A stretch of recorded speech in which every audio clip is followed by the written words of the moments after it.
महामहिम राष्ट्रपति आसिले संत कवि पीठ को तेबे कौन कौन सब कार्य एठारे संपन्न कले एवं कौन रही महिमा धर्मावलम्बी मानकर प्रतिक्रिया आप देखु ये रही आम पाखे संत माने रही शीघ्र प्रतिक्रिया नवा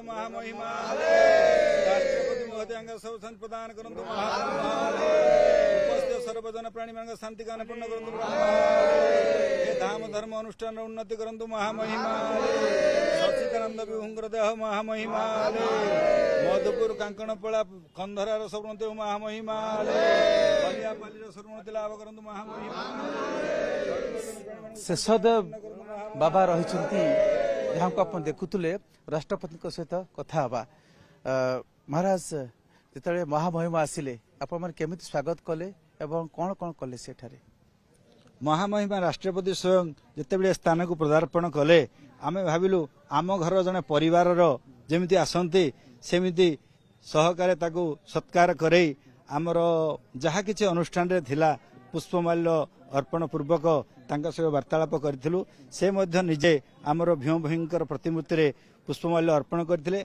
जोटा कि 64 सिद्ध साधु आस्थान आमर गोविंद बाबा नृसिंह बाबा बड़कृपा सिंधु बाबा सुरेन्द्र बाबा वृंदावन प्रभृति सिद्ध साधु माने एही स्थान रे पदार्पण पूर्वक आज अक्षर अक्षरे स्वर्णाक्षर रे ताकर नाम मध्य लिपिबद्ध करि जाइछन्ति धुनी रे मध्य महामहिम को आपण नारी कळबा नडिया देले हां आमर जो अखंड ध्वनि प्रज्वलित होउथिला ए होउछि आमर विश्वर शांति पई विश्वर वार्ता कहे अग्नौ दताहुति आदित्य जायते पुष्टि पुष्टरन्नम ततः प्रजा समस्त द्वारा आनीत होइथिबा हव्य सामग्री अग्निकुंड रे निक्षेप करते जो धूम सूर्यमंडल प्रवेश करे पुनश्च सूर्यंकर आभास रसी मेघ रूप धारण करे सही मेघ भूपृष्ठ रे जल रूप रे पतित हुए स्वेदज उद्भिज अंडज जरायुज श्रेणीजीव भक्षण कर जीवन मुक्त लाभ करती यही परिप्रेक्षी ये जो यज्ञ धुनि ये समस्तंकर विश्वर सर्वजन प्राणी मंगल उद्दिष्ट नारीकल प्रदान कले एवं एठी आमे देखुथुलु किछि वार्तालाप करथुले आपन सहित कोन कहिले वार्तालाप रे ए अनुष्ठान केते दिनर कौन आमे तांको बतैथिलु जे ए जो अनुष्ठान जो सब वृक्ष मान देखा जाउची ए सेही दिन वृक्ष रहिछि किंतु आज पड़ी रहिछि ए अनुष्ठान केमति उन्नति हेबो ता पई आपण टिके तयार जागी रहिबे महाब्रह्म हले कोन केमिति समय को केमिति व्यक्त करिवे आपण प्रतिक्रिया को महामहिमा राष्ट्रपति आम ये ओडिशार झील पुणी ओडिशार रेढ़ाखोल गोटे उपात अंचल जो अंचल सर्वप्रथम भारत वर्षर जो धारा जो बाणी कि लिखाई आप पार्लियामेंट रे बा न्यूयॉर्क रे प्राणी आरत दुख अप्रमित देखु देखु केबा सौ मोजी बन पछे नरके पड़ी थाऊ जगत उद्धार हेउ एक खंडी हाड़ फुटाए मांस बुंदे रकत जानाई तेणु करिसिना प्राणी आरत सही मु पारी नमी नहीं छई परी जो महासंथंकर प्राप्ति स्थान ए मधुपुर एवं ज्ञान प्राप्ति स्थान कांकणपड़ा एवं स्मृति स्थल हूँ कूड़ा आप जो कंधरा गाम तेणु आम आज धन्य हलु आम रेढ़ाखोल धन्य है ओडिशा धन्य है भारत वर्ष धन्य है धन्य महामहिमा राष्ट्रपति आगमन में आम सतपुत समस्त आनंदर उत्साह लहरी समस्त सारे खेली जाऊँगी अलेख स्वामी आमर यही अंचल किपरि उन्नति हे स्थान मानकर तेणु आम विभु को बा से अलेख को से आमर प्रणाम करूँ बा अलेख स्वामी को निवेदन करूँ महिमा राष्ट्रपति उल्लेख करूँ देखुले जोरंदा बाबार जोरंदा मठर आसी प्रतिक्रिया नवा जहाँ महाराज कहते जोरंदा गादी आसी प्रतिक्रिया नवा महाराज आम देखुलु महामहिमा आप सहित वार्तालाप करते राष्ट्रपति कौन कहले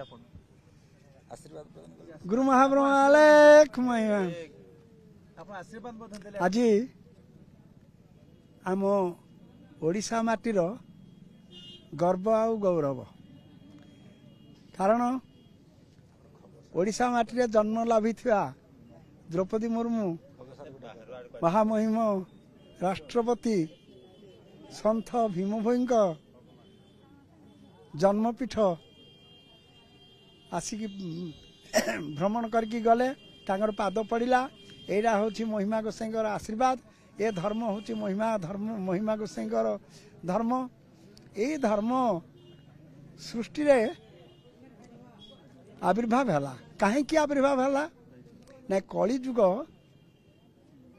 ଜନପ୍ରାଣୀ ମାନଙ୍କୁ ଯେଉଁ ପ୍ରକାର ଅଶାନ୍ତି ଭାବରେ ସତ୍ୟ ଯୁଗ, ତ୍ରେତୟା ଯୁଗ, ଦ୍ୱାପର, କଳି ଯୁଗର ପାପକୁ ଖନନ କରିବା ପାଇଁ ମହିମା ଗୋସାଇ ମହିମା ଧର୍ମକୁ ଆଣିଲେ। ଆପଣ ଆଜି ଦେଖୁଥିଲୁ ରାଷ୍ଟ୍ରପତିଙ୍କୁ ଆପଣ ଆଶୀର୍ବାଦ କରୁଥିଲେ ଯେ ପ୍ରଥମ ନାଗରିକ ସ୍ୱୟଂ ରାଷ୍ଟ୍ରପତିଙ୍କୁ ମଧ୍ୟ ଆଜି ଆପଣ ଆଶୀର୍ବାଦ କଲେ, ଆପଣଙ୍କ ହାତ ତାଙ୍କ ମୁଣ୍ଡ ଉପରେ। ଅଲେଖ ମହିମା ସେ ମହାମହିମାଙ୍କ ଆଶୀର୍ବାଦ ଥିବାରୁ ରାଷ୍ଟ୍ରପତି ଆଜି ଆଶୀର୍ବାଦ ନେଲେ। ଆମର ଧର୍ମେନ୍ଦ୍ର ପ୍ରଧାନ ଆଉ ମହାମହିମା ରାଷ୍ଟ୍ରପତି ଦ୍ରୌପଦୀ ମୁର୍ମୁ ଶୂନ୍ୟ ବ୍ରହ୍ମଙ୍କ ଆଶୀର୍ବାଦ। ଅଲେଖ ମହିମା ଧର୍ମ ଇଏ ହେଉଛି ଶୂନ୍ୟ ବ୍ରହ୍ମଙ୍କ ଧର୍ମ, ଶୂନ୍ୟ ଉପାସନାର ଧର୍ମ। ଇଏ ଆମ ଗାଉଁଲି ମତରେ ସମସ୍ତେ ରୂପ ବ୍ରହ୍ମକୁ ଉପାସନା କରୁଛନ୍ତି, ହୁଏତ ମହିମା ଧର୍ମରେ ଅରୂପ ବ୍ରହ୍ମକୁ ଉପାସନା କରାଯାଉଛି। ତେଣୁ ଆଧ୍ୟାତ୍ମିକ ତତ୍ଵର ଧର୍ମ ହେଲା ମହିମା ଧର୍ମ। ମହିମା ଗୋସାଇଁ ଏ ଯେଉଁ ଧର୍ମ ଦେଲେ, କାହିଁକି ଦେଲେ? ସେ କହିଲେ ତ୍ରିପୁର ଅସତ୍ୟ ହୋଇବାରୁ ପ୍ରଭୁ ପ୍ରଚାରିଲ ଗୁରୁ ଧର୍ମ, ଛଡ଼ାକ୍ଷର ମନ୍ତ୍ର ବ୍ରହ୍ମାଣ୍ଡକୁ ଦେଲ, ଅଲେଖ ମହିମା ନାମ, ନାମ ବୋଲି ସିନା ଭଜୁଛନ୍ତି ସର୍ବେ, ମନ୍ତ୍ର ବୋଲି ଜଣା ନାହିଁ, ଶୂଦ୍ର ଚାଣ୍ଡାଳ ସବୁକୁ ଯୋଗାଉଛି, ମୁଖ୍ୟ ଅଛ ଆଜ୍ଞା ଦେଇ। ତେଣୁ ଏ ଧର୍ମ ହେଉଛି ସମସ୍ତଙ୍କର ଧର୍ମ, ଜାତି ଧର୍ମ ବର୍ଣ୍ଣ ନିର୍ବିଶେଷରେ ମହିମା ଧର୍ମ। ଆଉ ମହିମା ଧର୍ମକୁ ଆଜି ଭାରତ ସରକାର ପାଳନ କରୁଛନ୍ତି। କେମିତି ପାଳନ କରୁଛନ୍ତି? ମହିମା ଗୋସାଇ ଯେତେବେଳେ ଆସିଲେ ମର୍ତ୍ତ୍ୟମଣ୍ଡଳକୁ, ସାମନ୍ତବାଦକୁ ରଦ କରିକି ସାମ୍ୟବାଦ ମତ ପ୍ରତିଷ୍ଠା କଲେ ମହିମା ଧର୍ମ। ସେ କହିଲେ କ'ଣ? ଅମୃତ ବରଷା ସ୍ୱର୍ଗରୁ ହୋଇବ, ଢେଙ୍କାନାଳ ଜୋରନ୍ଦାରେ, ଅଖିଳ ବ୍ରହ୍ମାଣ୍ଡ କରତା ଯାହାଙ୍କୁ, ଛତ୍ର ଦେବେ ଶ୍ରୀହସ୍ତରେ, ଓଡ଼ିଶାର ନରସାଇଁ 12 ଅଙ୍କେ ଗଲେ କାଟ ପାଇଁ। ରାଜଶକ୍ତିକି ରଦ କଲା ମହିମା ଧର୍ମ। ତେଣୁ ଏ ଯେଉଁ ସାମ୍ୟବାଦ ଧର୍ମ ବର୍ତ୍ତମାନ ସରକାର ପାଳନ କରୁଛନ୍ତି, ମହିମା ଗୋସାଇଙ୍କ ନିର୍ଦ୍ଦେଶ। ମହିମା ଗୋସାଇ କହିଲେ ସମସ୍ତଙ୍କର ସମ ଅଧିକାର। ଆଜିର ଦିନଟି ଇଏ ଗୋଟେ ସୌଭାଗ୍ୟର ଦିନ। ଆଜିର ଦିନଟି ସୌଭାଗ୍ୟର ଦିନ। ଏଇ ମାଟିର ପବିତ୍ରତା, ଏ ରେଢ଼ାଖୋଲ ଭୂମିର ମଧ୍ୟ ପବିତ୍ରତା ରହିଛି। ସମ୍ବଲପୁର ଜିଲ୍ଲା ରେଢ଼ାଖୋଲ ସବ୍ ଡିଭିଜନର ପବିତ୍ରତା ଥିବାରୁ ସନ୍ଥ ଭୀମ ଭୋଇ ଏ ଜାଗାରେ ଜନ୍ମଗ୍ରହଣ କରିଥିଲେ। ତେଣୁ ଜନ୍ମ ମାଟି ଆଜି ପବିତ୍ର ହେଇଗଲା, ଧନ୍ୟ ହେଇଗଲା।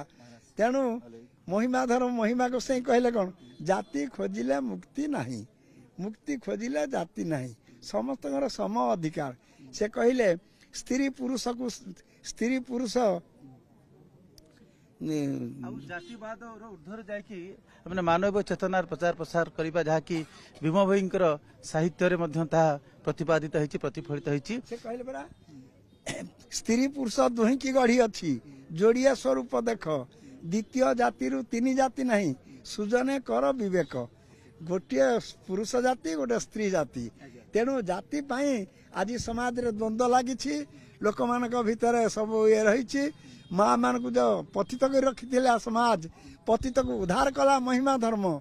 ତେଣୁ ସେ କହିଲେ ଯେ ପତିତ ଅବସ୍ଥାରେ ଯେଉଁମାନେ ଥିଲେ ତାଙ୍କୁ ଉଦ୍ଧାର କଲେ। ତେଣୁ ମହାପ୍ରଭୁ ମହିମା ଗୋସାଇଁ ଏ ସମାଜକୁ ଆସି ପବିତ୍ରତା କରିଦେଲେ ଜନସାଧାରଣଙ୍କୁ। ଆଜି ରାଷ୍ଟ୍ରପତି ମଧ୍ୟ ଆସିକିରି ଆମର ରେଢ଼ାଖୋଲ ରାଜ୍ୟରେ କଙ୍କଣପଡ଼ା ଗଲେ, କନ୍ଧରା ଗଲେ, ମଧୁପୁରରେ ଯେଉଁଠି ତାଙ୍କର ଜନ୍ମସ୍ଥାନ, ସେଠି ପ୍ରବେଶ କରି ତାଙ୍କର ଯେଉଁ ସମସ୍ତଙ୍କୁ ଧନ୍ୟ କଲେ। ଏଇ ମୁହୂର୍ତ୍ତ ନିଶ୍ଚିତ ଭାବେ ଯାହା ମହାରାଜ କହୁଥିଲେ, ମହିମା ଧର୍ମାବଲମ୍ବୀ ମାନଙ୍କୁ କହିବା କଥା ଯେ ଏଇ ମୁହୂର୍ତ୍ତ ନିଶ୍ଚିତ ଭାବେ ଏଇ ଦିନ ଇତିହାସର ଏକ ସ୍ମରଣୀୟ ଦିବସ ହେଇକି ରହିବ ଏବଂ ସେଥିପାଇଁ ଏହି ଅଞ୍ଚଳରେ ସମସ୍ତଙ୍କ ମନରେ ଆଧ୍ୟାତ୍ମିକ ଆବେଗ ଏବଂ ଉତ୍ସାହ ଦେଖାଦେଇଛି। କ୍ୟାମେରା ପର୍ସନ ରଞ୍ଜନଙ୍କ ସହ ସଞ୍ଜୟ କୁମାର ଜେନା, OTV।